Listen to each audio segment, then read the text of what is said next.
একসময় একটি ছোট গ্রামে লিলি এবং ইথান নামে একটি ছোট ছেলে বাস করত।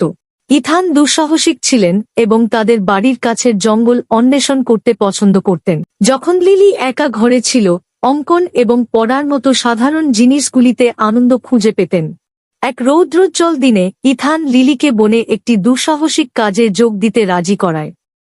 তারা একটি পিকনিক প্যাক করে রওনা দিল, হাত ধরে ঘুরতে থাকা পথ ধরে এড়িয়ে গেল। যখন তারা জঙ্গলের গভীরে যাত্রা করেছিল, ইথানের কৌতূহল তাদের পথ ছেড়ে একটি ঘন ঝোপের মধ্যে নিয়ে গিয়েছিল। হারিয়ে গিয়ে ভয় পেয়ে লিলি কাঁদতে শুরু করল, কিন্তু ইথান তার বোনকে রক্ষা করার জন্য দৃঢ়সংকল্পবদ্ধ। তাকে সান্ত্বনা দিয়েছিল এবং তাদের বাড়ি ফেরার পথ খুঁজে বের করার প্রতিশ্রুতি দিয়েছিল। তার প্রখর দিক নির্দেশনা ব্যবহার করে ইথান তাদেরকে প্রান্তরের মধ্য দিয়ে পথ দেখান, পথে গল্প এবং কৌতুক দিয়ে লিলি